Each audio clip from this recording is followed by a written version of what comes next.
small town in Spain. Two men arrive at a store. The adult goes inside while the young one stays outside. The man pays for a piece of gum, and at first the cashier is calm about it. But then the boy outside gets distracted by passing girls, and the woman discovers several bottles of liquor are missing. Armed with a hammer, the woman blocks the car's path. She is ready to deal with the young thief when he suddenly points a gun at her and asks her not to approach, but she keeps going. The boy pulls the trigger.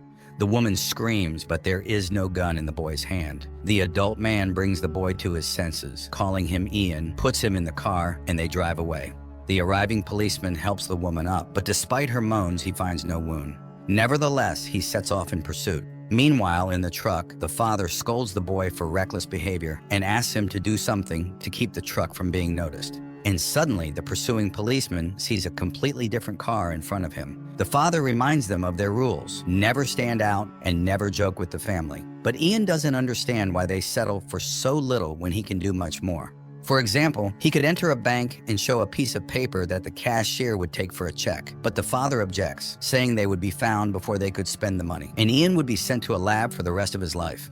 At this time, the policeman demands the car to stop, and suddenly, huge hailstones start falling on his car. The car skids, spins on the road, and eventually flips over right at a gas station. But the gas station attendant behaves as if nothing is happening, and on the surveillance monitor, the car is completely intact and standing on its wheels.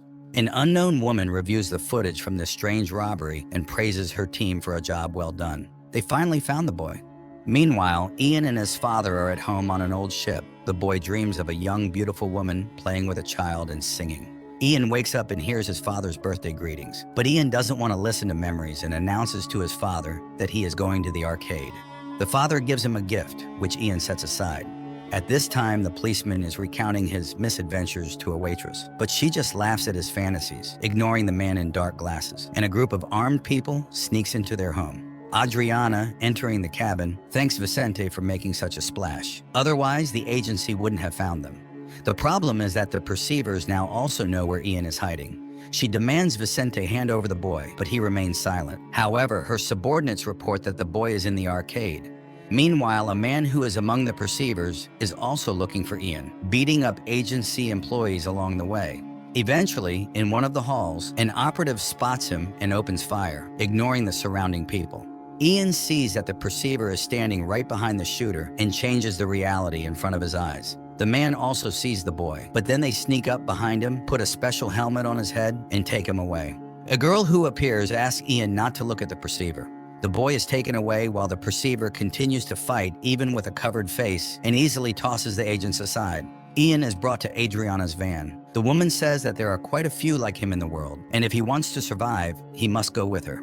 Meanwhile, the perceiver who won the fight takes off his helmet, but Ian is already out of his reach. Taking Ian's silence as a sign of agreement, Adriana puts a similar helmet on him. After that, he is taken away in the agency's van. An unconscious Vicente is also there. Seeing the departing car, the perceiver rushes to the road and causes a grand accident with explosions and fire. But Adriana orders the driver to ignore the tragedy and drive on.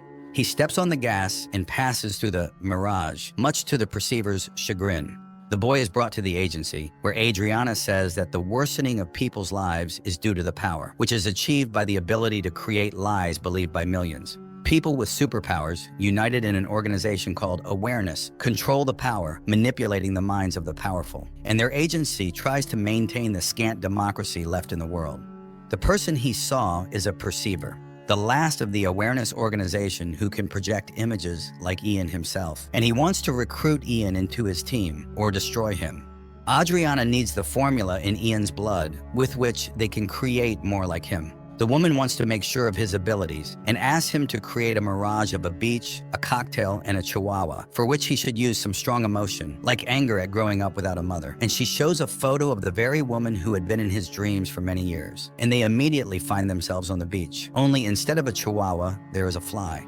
Adriana explains that such projections can be endless. However, Ian shuts down and demands to see his father. He is escorted to a room where Vicente is regaining consciousness. Adriana advises Ian to enter the man's memory and find out the truth about the woman he has been seeing. The boy enters his father's mind and sees how many years ago he stole a child from the lab and realizes that this child was him and Vicente is not his father. Later, Adriana reviews Ian's test results and realizes he is much stronger than she thought, but there is no trace of the formula in his blood.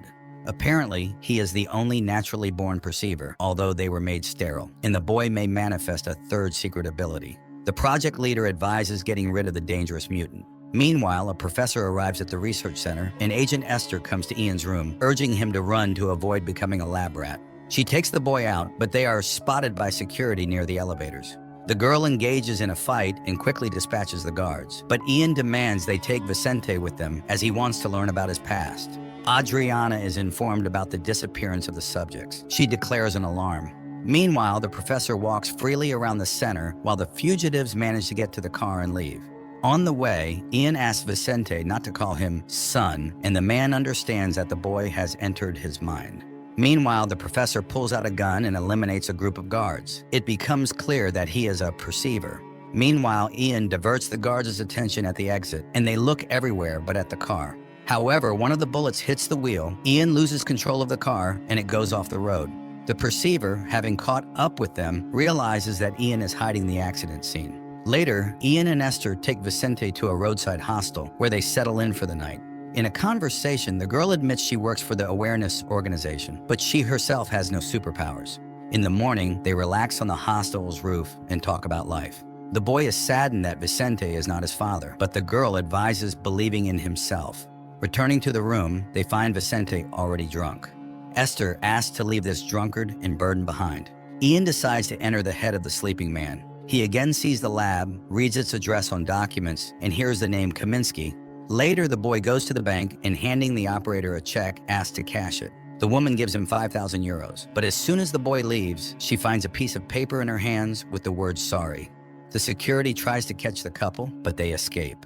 In the room, Esther joyfully celebrates such luck, but Ian is unsure if they did the right thing. The girl goes to the shower, and Ian hears the sound of a motor and creates a mirage. But the perceiver who enters the room knows that projections are powerless against mirrors, so he immediately finds the boy. Ian rushes into a fight. The man barely manages to calm the raging youngster. He enters the boy's mind and learns everything that happened to him in the last few hours. The perceiver leaves when Vicente returns and brings Ian to his senses. He announces that they are going to Warsaw to find Kaminsky, but the man refuses. Meanwhile, the agency tracks the purchase of tickets to Warsaw. The couple finds the building of the abandoned lab. Ian and Esther sneak inside, and soon the boy recognizes the room from his dreams, explores the wall, and finds a secret stash containing documents about the experiments conducted there. They also find his mother's diary, whose name turns out to be Ursula Kaminsky, and then the perceiver appears in the room asking to talk. Ian tries to deceive him by projecting illusions, but he easily sees through them, and eventually he points his gun at the boy, showing that he could have killed him long ago, but he doesn't want to because Ian is his son. He, his wife Ursula, and several others were created in the 1950s during the Cold War.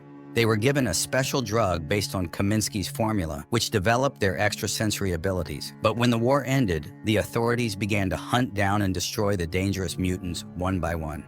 They had no hope until the mole appeared, the last of the perceivers with the third ability to fully control a person. He created awareness. And although perceivers are sterile, he and his wife had a child. It was a real miracle.